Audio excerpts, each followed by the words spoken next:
नमस्कार दोस्तों, मैं मोहन वर्मा। दोस्तों, सीडीपी पार्ट 1 का शेष भाग लेके चल रहे हैं। क्लास 1 में हम लोग सीडीपी पार्ट 1 का चले थे समाजीकरण के बारे में। यहाँ पर देखिए, इसी क्रम में भाषा का विकास होता है। समाजीकरण के क्रम में, प्रक्रिया में भाषा का विकास होता है और भाषा के विकास को प्रभावित करने वाले कौन कौन से कारक हैं, जिन कारणों के द्वारा भाषा का विकास या तो तेज गति से होता है या तो मंद हो जाता है, भाषा का विकास नहीं हो पाता है, उन सभी कारकों का अध्ययन हम लोग इस एपिसोड में करने वाले हैं, इस क्लास में हम लोग करने वाले हैं। तो दोस्तों, सबसे पहला जो भाषा के विकास में कारक है, जो भाषा के विकास को प्रभावित करता है, यह है स्वास्थ्य। दोस्तों, स्वास्थ्य यदि बालक प्रथम के वर्षों में बीमारी से ग्रसित है तो भाषा विकास अवरुद्ध होता है। दोस्तों, जब बच्चे 1 साल, 2 साल, 3 साल के होते हैं, उसमें यदि बीमारी से ग्रसित है, यानी उनको तरह तरह की बीमारियां हैं, तो उनका जो भाषा का विकास होना चाहिए ये सही रूप में नहीं हो पाता है। ये अर्थात हुआ स्वास्थ्य। पहला जो कारक हुआ भाषा के विकास को प्रभावित करने वाला, पहला कारक स्वास्थ्य। बच्चा का स्वास्थ्य यदि ठीक रहा तो ठीक ढंग से होगा। यदि वह बीमार रहेगा तो उसका भाषा का विकास अवरुद्ध हो जाएगा, रुक जाएगा, ठीक ढंग से नहीं हो पाएगा। उसके बाद आता है बुद्धि। दोस्तों, बुद्धि स्तर ऊंचा हो तो भाषा विकास तेजी से होता है। कम बुद्धि होने पर कम शब्दावली, गलत उच्चारण पाया जाता है। दोस्तों, आप इसका अपने विद्यालय में देख सकते हैं। मान लीजिए हमारी मातृभाषा हिंदी है, अब बच्चों को अंग्रेजी सिखा रहे हैं, यह भी तो एक भाषा है। अब देखेंगे कि जो बच्चा जिसका बुद्धि स्तर अधिक है वो जल्दी अंग्रेजी सीख जाएगा, जल्दी इंग्लिश के ग्रामर को सीख जाएगा। लेकिन जो मंद बुद्धि वाले हैं, उनका अंग्रेजी का बोलचाल, उनका अंग्रेजी का ग्रामर सब कम, यानी कम, धीरे धीरे वो सीखता है। तो यहाँ पर बुद्धि से संबंध है। जिसका बुद्धि स्तर, बुद्धि का लेवल ऊंचा होगा, उसका भाषा का विकास बहुत तेज से होगा, जल्दी जल्दी उस भाषा के शब्दावली को सीखेगा। उच्चारण गलत यानी जो गलत उच्चारण होता है वह उच्चारण नहीं होगा, सही उच्चारण करेगा। तो ये बुद्धि स्तर से भाषा का विकास प्रभावित होता है। उसके बाद आता है यौन भिन्नता। दोस्तों, यह एक कारक है। लड़कियों में लड़कों की अपेक्षा भाषा विकास श्रेष्ठ होता है। आप देखेंगे, यदि हम शरीर की भी बात करें तो लड़कियां पहले परिपक्व हो जाती हैं और लड़के बाद में परिपक्व होते हैं। आप बातचीत में भी देखेंगे कि एक ही वर्ष जन्मे एक लड़का, एक लड़की, लड़कियां बोलने में तेज हो जाती है और लड़के बोलने में उतना तेज नहीं रह पाते हैं, प्रायः की मैं बात करता हूं। तो जो जेंडर है, लिंग है, लड़कियां लड़कों की अपेक्षा जल्दी से भाषा को सीख जाती है, यानी लड़कियों का जो भाषा का विकास होता है वह अधिक होता है। वे लंबे वाक्य त्रुटि रहित बोल लेती हैं। उसके बाद आता है सामाजिक आर्थिक स्तर। दोस्तों, समाज का क्या स्तर है, उसका आर्थिक स्तर क्या है, यह सब भी बालक के भाषा विकास में एक कारक के रूप में आता है। उच्च सामाजिक आर्थिक स्तर वाले परिवार के बालक निम्न सामाजिक आर्थिक स्तर वाले परिवार के बालकों से अधिक लंबे वाक्यों का प्रयोग करते हैं। उनकी शब्दावली भी अच्छी होती है। दोस्तों, यह सही है। आप 2 बच्चे ले लीजिए, छोटे छोटे बच्चे, 2-2 साल का, एक जिनका उच्च सामाजिक आर्थिक स्तर है वह, और एक निम्न आर्थिक स्तर जिनका है उसको ले लीजिए। अब दोनों में देखेंगे कि इसका बोलने का ढंग, तरीका, लंबे वाक्यों यानी बहुत कुछ आपको अलग दिखेगा, और इसका बोलने का ढंग, तरीका और शब्दों को समझने का एक जो सामर्थ्य होता है यह कम रहेगा। परिवार का आकार, दोस्तों एक बच्चा होने पर माता पिता के विशेष प्रशिक्षण देने के कारण भाषा विकास तेजी से होता है। 2-3 बच्चों पर ध्यान न दे पाने के कारण विकास मंदित होता है।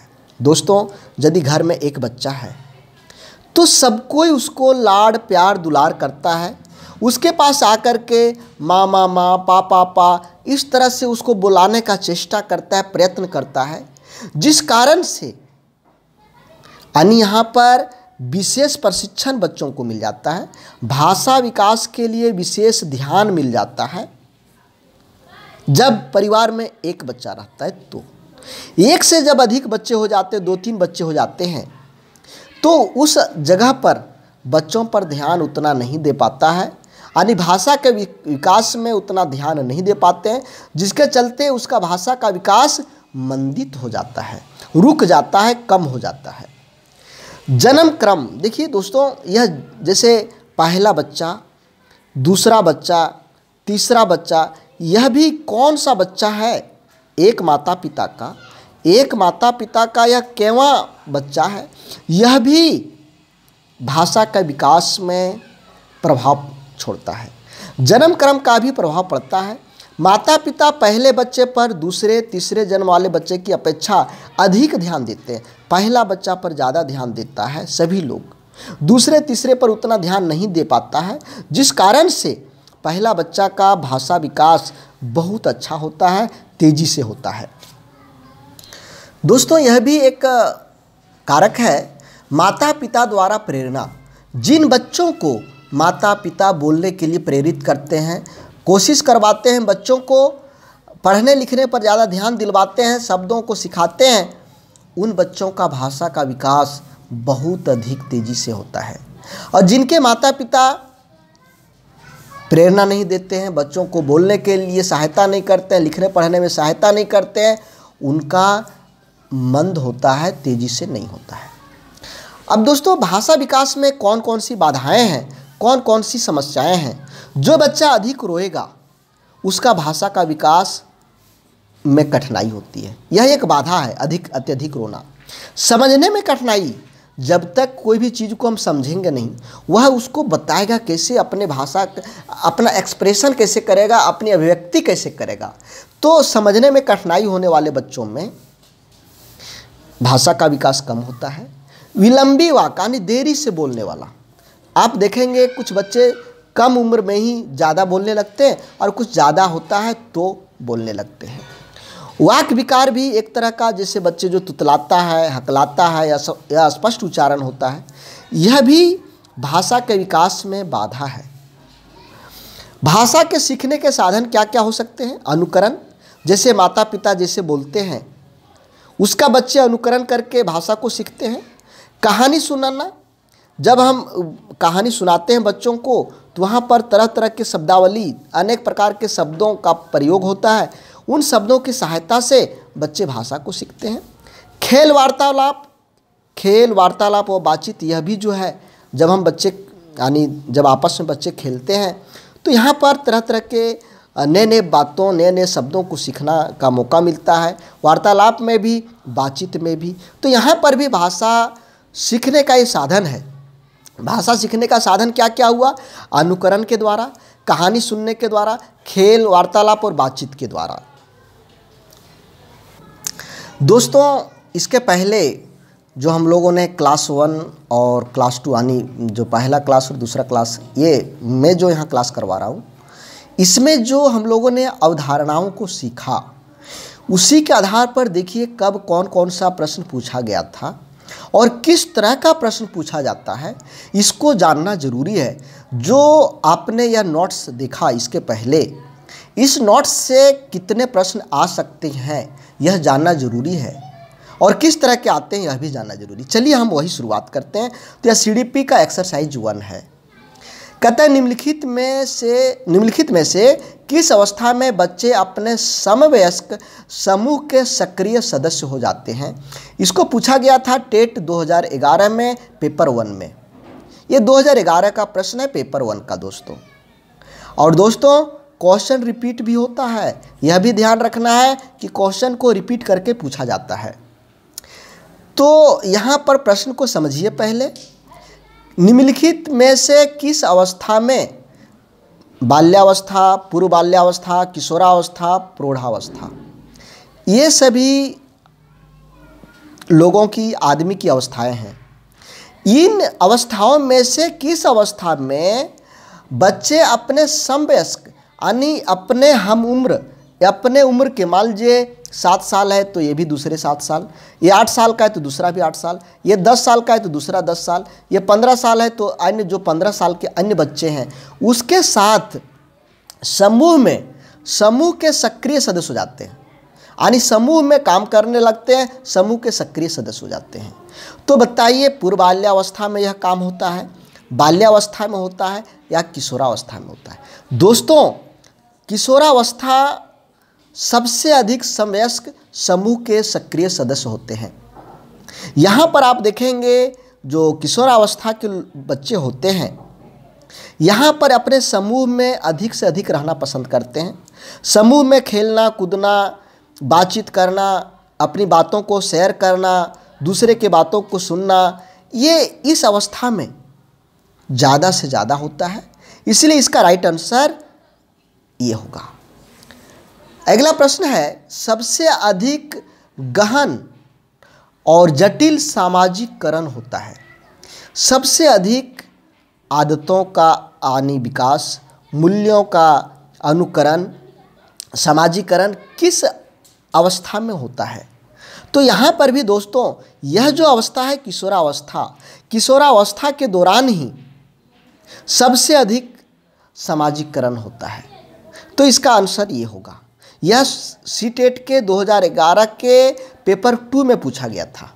पेपर 1 2 होता है ना, एक 1 to 5 और दूसरा 6 to 8, तो ये 6 to 8 में पूछा गया था दोस्तों। आगे देखिए, ये तीसरा प्रश्न देखिए। यह जो है आपका सीटेट के जनवरी 2012 का प्रश्न पूछा गया था जो लेवल 1 वाला था। प्रश्न है, राज्य स्तर की एकल गायन प्रतियोगिता के लिए विद्यार्थियों को तैयार करते समय एक विद्यालय लड़कियों को वरीयता देता है, यह दर्शाता है। देखिए कहीं पर एक गायन यानी जहाँ पर सिंगल एकक लड़का या एक लड़की स्टेज पर आकर के गायन प्रतियोगिता करे, इसके लिए एक विद्यालय विद्यार्थियों को तैयारी करवाता है, रिहर्सल करवाता है। अब तैयारी कराते समय इस एक विद्यालय में लड़कियों को ज़्यादा प्राथमिकता देता है। कहता है कि लड़की लोग ज़्यादा अच्छी गाती है, इसलिए इन लोगों को गायन प्रतियोगिता में भेजा जाना चाहिए। इस स्कूल का यानी लड़कियों को यहाँ पर वरीयता दे रहा है। तो यह क्या है, यह क्या दर्शाता है? प्रयोजनात्मक उपागम है, प्रगतिशील चिंतन है, लैंगिक पूर्वाग्रह है, वैश्विक प्रवृत्तियाँ हैं। दोस्तों हम यदि लड़का और लड़की की बात करते हैं कि इसमें यह गुण है, इसमें यह अवगुण है, यहाँ पर यह तेज है, यहाँ पर यह तेज नहीं है, इसकी यदि हम बात करते हैं तो यह लैंगिक पूर्वाग्रह कहलाता है। यहाँ पर भी लड़कों को गायन में कमज़ोर माना जा रहा है। यहाँ पर माना जा रहा है कि लड़के लोग गाने में कमज़ोर हैं, इसलिए लड़कियों की वरीयता दिया जा रहा है। लड़कियों को वरीयता दिया जा रहा है, इन लोगों को माना जा रहा है कि इन लोग अच्छी से गाती हैं। तो यहाँ पर लड़का लड़की का भेदभाव हो रहा है। यहाँ पर लड़का लड़की का भेदभाव हो रहा है। जहाँ पर लड़का लड़की का भेदभाव हो वह लैंगिक पूर्वाग्रह कहलाता है। इसलिए यहाँ यह दर्शाता है लैंगिक पूर्वाग्रह को। यह प्रश्न आपका 2012 के पेपर 1 में पूछा गया था। शिक्षा के संदर्भ में सामाजिकरण से तात्पर्य है। सामाजिकरण का तात्पर्य शिक्षा के संदर्भ में क्या है, यहाँ पर बताना है। दोस्तों समाज में बड़ों का सम्मान करना, सामाजिक वातावरण में अनुकूल और समायोजन करना, सामाजिक मानदंडों का सदैव अनुपालन करना, अपने सामाजिक मानदंड बनाना। दोस्तों यहाँ पर शिक्षा के संदर्भ में समाजीकरण की हम बात करें तो सामाजिक वातावरण में अनुकूलन और समायोजन होगा। समाज में हम ऐसा व्यवहार करें जो समाज के द्वारा अनुकूलित हो, समाज के द्वारा उसको पसंद किया जा सके। हम ऐसा व्यवहार करें जिससे हम समाज में समायोजित हो सकें। यह शिक्षा का समाजीकरण के तात्पर्य है। अगला प्रश्न देखिए, छोटे शिक्षार्थियों को कक्षा कक्ष में समवयस्कों के साथ अंतःक्रिया करने के लिए प्रोत्साहित करना चाहिए। यह आपका 2012 के पेपर 1 में पूछा गया था। पाठ्यक्रम को बहुत जल्दी पूरा किया जा सके, वे पढ़ने के दौरान सामाजिक कौशल सीख सके, शिक्षक कक्षा कक्ष को बेहतर तरीके से नियंत्रित कर सके, वह एक दूसरे प्रश्नों के उत्तर सीख सके। दोस्तों, हम क्या करते हैं, छोटे छोटे विद्यार्थियों को जो उसी कक्षा के एक उम्र के हैं उनके साथ अंतःक्रिया करने के लिए प्रोत्साहित करते हैं, बातचीत करने के लिए प्रोत्साहित करते हैं। इससे क्या होगा दोस्तों, इससे होगा क्या, वे पढ़ेंगे भी और पढ़ने के समय सामाजिक कौशल को सीखेंगे, समाजीकरण में बढ़ावा मिलेगा, यहाँ पर समाजीकरण में सहायता मिलेगा। इसलिए हम लोग इस तरह का क्रियाकलाप करवाते हैं। तो दोस्तों, हम लोग 5 प्रश्न तक देख चुके हैं। बाकी के प्रश्न अगले एपिसोड में, अगले क्लास में, क्लास 3 में आप लोगों को मिलेगा। आप लोग मेरे साथ बने रहें। वीडियो अच्छा लग रहा हो तो लाइक ज़रूर करें, सब्सक्राइब करें और इसे दूसरे तक शेयर करें ताकि अधिक से अधिक लोग इस वीडियो को देख सकें। तो धन्यवाद दोस्तों, जय हिंद।